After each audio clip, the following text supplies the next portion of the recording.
Notre invité Éric Ciotti, bonjour. Bonjour. Supporter numéro 1 de Laurent Wauquiez. Vous allez voter pour lui à la présidence des Républicains. Numéro 1, je sais pas, mais en tout cas, soutien actif, bien entendu. Je vous ai écouté hier, vous étiez très enthousiaste. Je le suis et je voterai bien entendu Laurent Wauquiez qui, pour moi, représente un espoir de reconstruction de notre famille politique dans la première étape et de reconquête aussi pour que les idées de droite reprennent, je dirais, le pouvoir et s'appliquent demain à la tête du pays. Bon alors, retour de la vraie droite, c'est ce que dit Laurent Wauquiez, mais c'est quoi la vraie droite? Parce que j'aimerais comprendre. Quelles sont les idées nouvelles? Les idées sont d'abord les idées qui sont fidèles à notre histoire. Donc elles n'ont rien de nouveau. La nouveauté en soi n'est pas un dessein en politique. Être fidèle à des valeurs, à une histoire, c'est aussi dessiner un chemin politique. Ce qui caractérise Laurent Wauquiez, c'est quelqu'un qui a des racines territoriales, et en ce sens, il ressemble un peu à Jacques Chirac. Il est élu rural. Hier, on était dans sa terre de Haute-Loire. On a gravi le mont Mézin, et chez lui, il est adoré, Laurent Wauquiez, parce qu'il y a cette proximité. Et en région Rhône-Alpes, en très peu de temps, il a gagné la région Rhône-Alpes fin de l'année 2015, et il a su fédérer, rassembler. On dit souvent qu'il ne peut pas rassembler, qu'il ne se peut pas fédérer.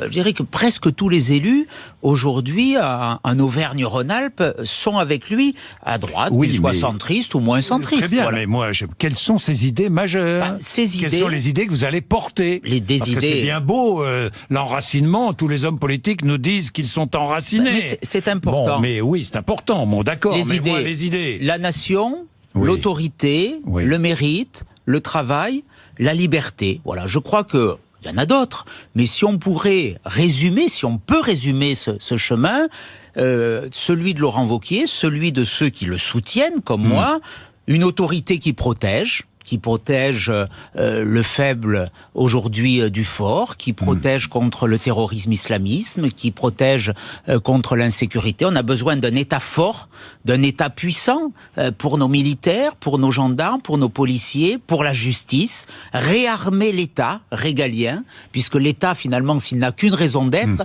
cette raison, c'est de protéger nos concitoyens.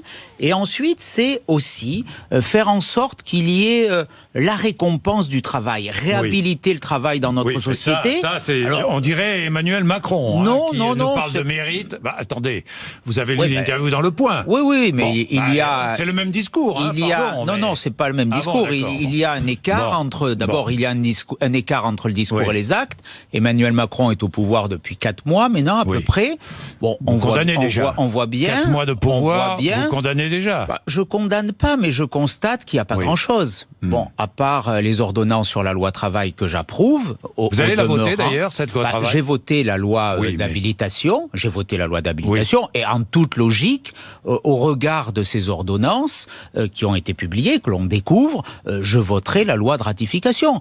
Ces ordonnances ne méritent ni excès d'honneur. C'est pas la révolution copernicienne qui est annoncée. Loin de là, il y a de grandes carences, notamment le fait qu'on n'a pas inversé la hiérarchie des normes. C'est toujours la branche qui va s'imposer à l'entreprise. Dans 11 domaines. Pas dans les PME et TPE. Dans 11 domaines, c'est la branche qui domine. Il y a notamment sur les primes et le 13e mois, la possibilité d'adapter au niveau de l'entreprise. C'est bien, je m'en réjouis, mais sur des sujets essentiels. Je pense au temps de travail, notamment.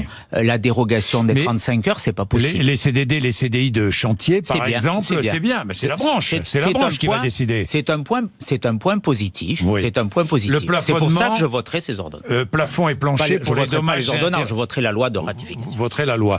Plafond et plancher pour les dommages et intérêts au prud'homme, vous votez. Vous trouvez ça bien?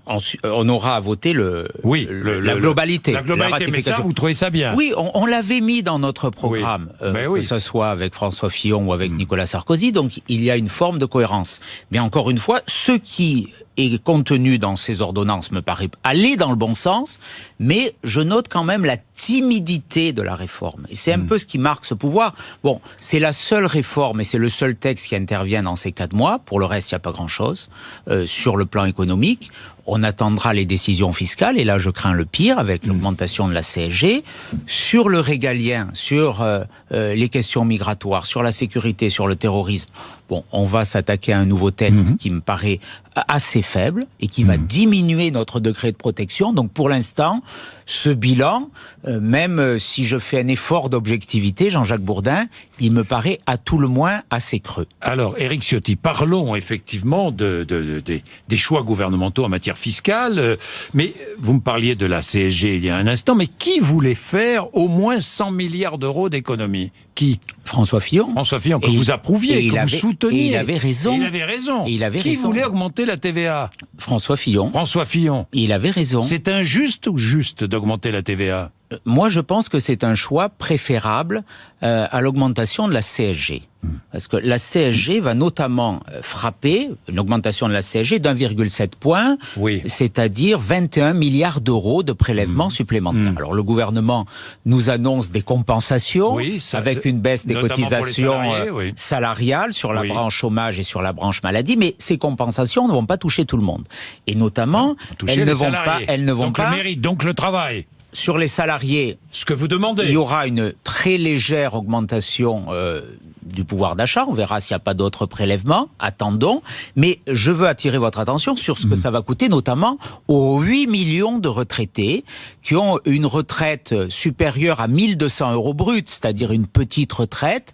Un couple de retraités qui a une retraite chacun de 1 200 euros bruts perdra 500 euros de pouvoir d'achat par an.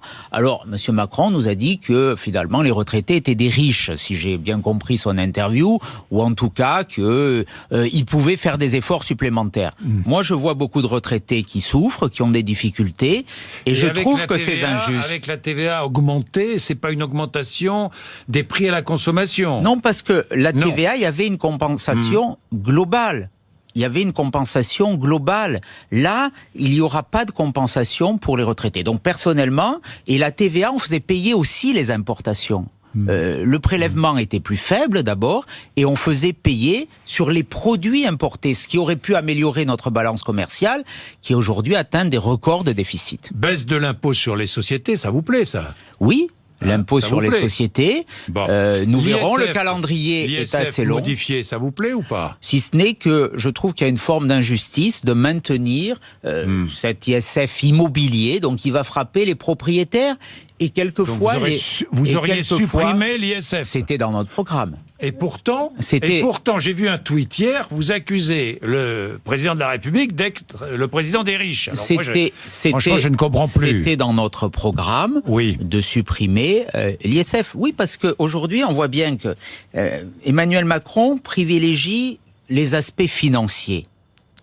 Puisqu'il va supprimer dans l'ISF, dans l'assiette de l'ISF, ce qui relève des actions, des revenus financiers, pas du patrimoine immobilier. Le patrimoine immobilier, il est le produit souvent, le fruit du travail de toute une vie. On a déjà payé l'impôt sur ce patrimoine immobilier. On a payé sur le revenu, on a payé sur le foncier, et là, il y a un troisième prélèvement. Donc je dis, quelqu'un qui a un petit patrimoine, 1 300 000 euros, c'est conséquent, mais c'est souvent le travail de toute une vie. Il y a des régions comme la mienne où le foncier est très cher. C'est également, on l'avait vu avec le problème de l'île de Ré, je crois, où il y a des régions où le patrimoine est élevé parce qu'il y a une pression touristique. Maintenir dans l'ISF uniquement l'aspect immobilier, je crois que ça montre un peu l'orientation où va Emmanuel Macron. Vous avez tweeté hier, le nouveau monde de Macron, c'est un monde où les riches ont tout et les plus modestes, ceux qui restent. Supprimer l'ISF, ça favorise qui? Les riches ou les modestes? J'ai voulu... Franchement, n'êtes-vous pas dans le paradoxe? Non, uniquement pour contester, uniquement pour vous opposer. J'ai voulu mettre en exergue ce déséquilibre. Finalement, ce déséquilibre, c'est Emmanuel Macron qui en a le mieux parlé. Quand il a eu cette phrase, finalement, qui n'a soulevé qu'assez peu de commentaires, ceux qui ne sont rien. Bien, moi, je considère aujourd'hui que dans notre société, il faut aider les entreprises, il faut aider ceux qui créent des emplois, il faut alléger les prélèvements fiscaux, bien sûr, mais en même temps, on ne peut pas mettre sur le bord de la route les Français qui vivent dans les villages, les Français qui sont en difficulté sociale, les Français qui... Voilà, cette image, elle est terrible, cette image. Ceux qui ne sont rien. Comment un président de la République peut-il parler d'une grande partie de ses concitoyens, ceux qui ne sont pas dans le monde de la réussite? Il y a des gens qui n'ont pas la chance d'Emmanuel Macron. Tous ne sont pas banquiers chez Rothschild, de dire qu'ils ne sont rien. Quel mépris finalement. C'est ça que j'ai voulu dénoncer. Nous avons besoin de tout le monde. La France, elle est diverse. Il faut des gens qui réussissent, bien sûr, mais on ne peut pas oublier les autres et on ne peut pas se désintéresser des autres. Comme des territoires. Moi, je vois ce mépris, je le ressens aussi chez moi. On le ressent beaucoup, cette dichotomie entre la France des grandes cités, des métropoles. Dites-moi, à propos des territoires, des les emplois aidés, vous êtes contre la suppression ou la diminution du nombre d'emplois aidés? Je ne suis pas un adepte des emplois aidés à haute dose, comme l'avait fait M. Hollande pour maquiller les statistiques. François Fillon voulait même les supprimer. Mais par contre, la méthode. J'étais jusqu'à samedi président du département des Alpes-Maritimes.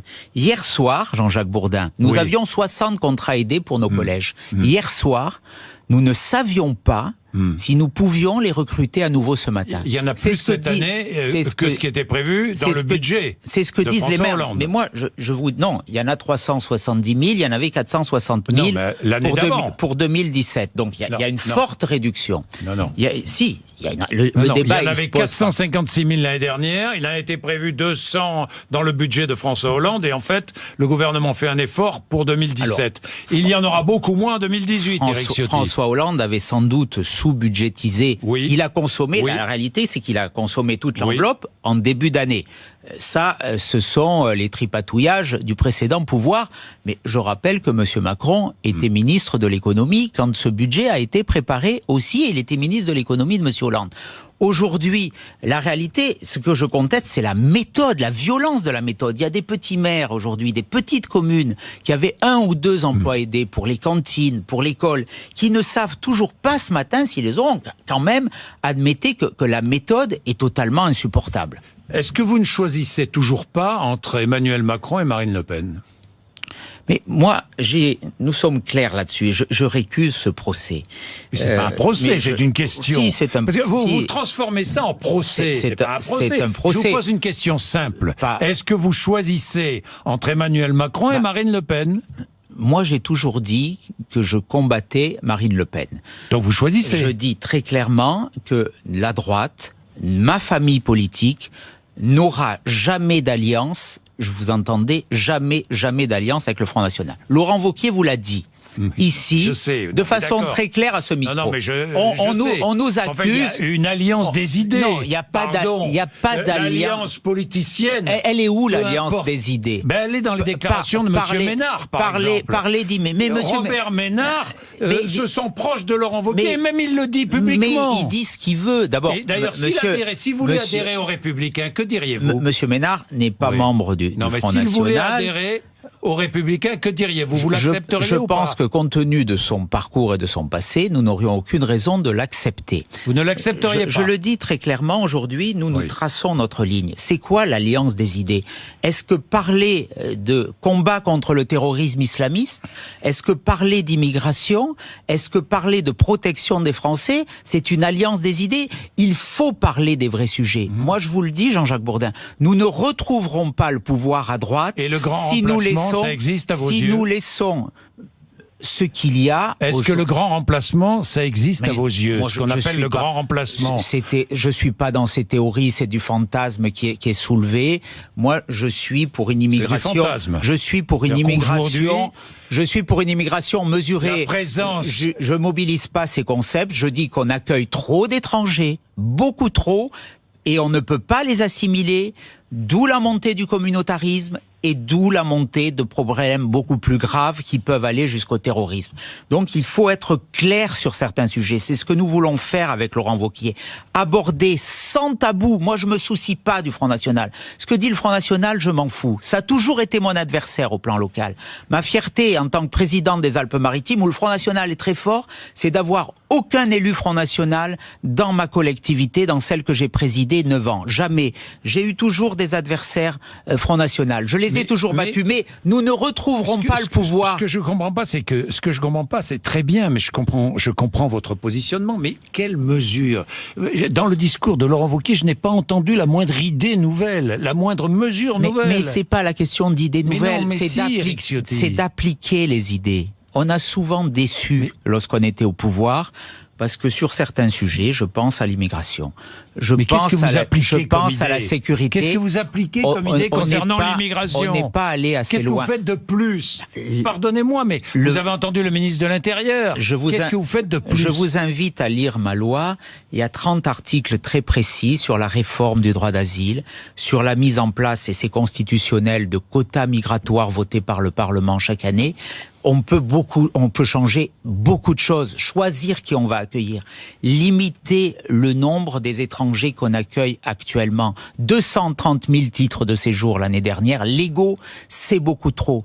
Presque 100 000 demandeurs d'asile, donc 70%, 70% on va dire, se voient déboutés du statut de réfugié, qui est un statut noble et qu'il faut conserver, c'est trop. Donc il faut limiter le nombre, non pas par inhumanité, mais simplement par réalisme, parce qu'il faut intégrer, il faut que notre pays puisse intégrer ceux qu'il décide librement d'accueillir. Et quand on était au pouvoir, on a déçu sur ces questions. Donc demain, il faut redonner... D'après Valérie Pécresse... Voilà ce qu'elle dit, je la cite. « Après nos défaites de 2012 et 2017, nous nous sommes recroquevillés vers le noyau dur de la droite et ça ne nous réussit pas. » Je ne partage pas son analyse, mais c'est l'enjeu de ce débat démocratique. On a l'élection à la présidence. Moi, j'aimerais que Valérie Pécresse défende... Oui, bien sûr, qu'elle défende ses idées. Parce que, d'abord, je veux souligner que cette élection, c'est une chance. Regardez ce qui s'est passé en Marche, vote par Internet, où chacun pouvait voter 10 à 20 fois, pas d'adhésion pour ceux qui viennent dans le mouvement, désignation, verrouillage des statuts, on dirait la Corée du Nord, le parti unique, on désigne les dirigeants depuis l'Élysée, il n'y a pas de vote. Nous, on vote. Et ce moment, c'est le moment qui va nous redonner la possibilité de reconstruire. Donc tous ceux qui ne sont pas d'accord avec Laurent Wauquiez, je leur dis, ne dispersez pas vos forces à l'extérieur, arrêtons les petites phrases. J'ai vu Jean-François Copé qui dit tout le monde le hait. Wauquiez, mais tout le monde le hait. Au parti. Bon, je pense qu'il parle un peu un expert. Nous verrons. Expert de quoi? Il y a beaucoup qui n'apprécient pas forcément Jean-François Copé. Venons. Un expert de quoi? De haine, peut-être, de jalousie, de je ne sais pas. Son nom est associé à des moments un peu douloureux dans notre famille politique. Oui. Mais venons à l'essentiel. Moi, je souhaite qu'on rassemble aujourd'hui. Et l'élection, finalement, on n'a jamais trouvé mieux que pour rassembler, puisqu'il va y avoir une majorité. J'invite tous ceux qui ont des idées à défendre. Moi, Valérie Pécresse, je respecte ce qu'elle dit, c'est une amie, on a partagé beaucoup de combats ensemble. Oui. D'ailleurs, derrière François Fillon, en 2012, par exemple, ça a soudé une amitié que je conserve avec Valérie, qui est une grande présidente de la région Île-de-France. C'est une voix qui compte, qu'elle s'exprime dans le débat, que Xavier Bertrand s'exprime dans le débat, là aussi. Et puis, à la sortie, il y aura une majorité, et puis il y aura un rassemblement. Est-ce que vous voteriez l'exclusion du Premier ministre? Oui. Des Républicains. Oui, parce que... Vous demandez l'exclusion du Premier ministre. Je vous l'avais déjà demandé ici, donc j'ai une forme de cohérence. Je le dis depuis le début. D'abord, je pense qu'on a trop tardé sur cette question. Les militants, les électeurs nous le disent. On ne peut pas... C'est une histoire de logique, finalement. On ne peut pas être quand même à la tête du gouvernement avec une majorité en marche. Donc ça veut dire qu'Édouard Philippe est le chef d'En Marche. Mais c'est le chef de la majorité. Aussi casser les codes politiciens, non? C'est pas possible. Là, il s'agit de pas casser les codes, il s'agit de casser la droite. Il s'agit de savoir si les réformes engagées sont bonnes ou mauvaises. Je respecte notamment Bruno Le Maire. Il a été candidat En Marche. Il a fait le choix de rejoindre le gouvernement. que je ne partage pas et que je conteste, mais au moins il a eu une forme de cohérence. Immédiatement, il a démissionné. Là, l'attitude de certains, pourquoi ils sont là? Ils sont là parce qu'ils sont en service commandé pour essayer de nous détruire. C'était leur mission après l'élection présidentielle. Ça a partiellement marché, on a perdu les élections législatives, mais on n'a pas disparu. Moi, ce qu'on attend aujourd'hui, et ce dont la démocratie a besoin, la démocratie, elle a besoin d'une opposition. Entre Macron et Mélenchon, il doit y avoir... Il y a le Front National. Il doit y avoir une opposition. Il y a le Allez, Front National. Mettez Madame Le Pen, je la mets dans le même sac que Mélenchon. Mais au milieu, il doit y avoir une opposition de droite. La France a besoin d'une droite républicaine. Donc ils vont être exclus. En tout cas... Personnellement, ils seront exclus. C'est pas la question essentielle. Moi, je le souhaite. Je l'ai dit depuis le départ, et je continue à le dire. Il faut une clarification forte. On peut pas être dehors. Vous vouliez rassembler il y a quelques minutes. Non, oui, c'est pas une façon de rassembler, non. Je veux rassembler ceux qui sont restés fidèles à notre famille politique, ceux qui ont été élus. Vous voulez rassembler ceux qui sont du même avis que vous. Mais dans un parti, c'est normal qu'on soit du même avis.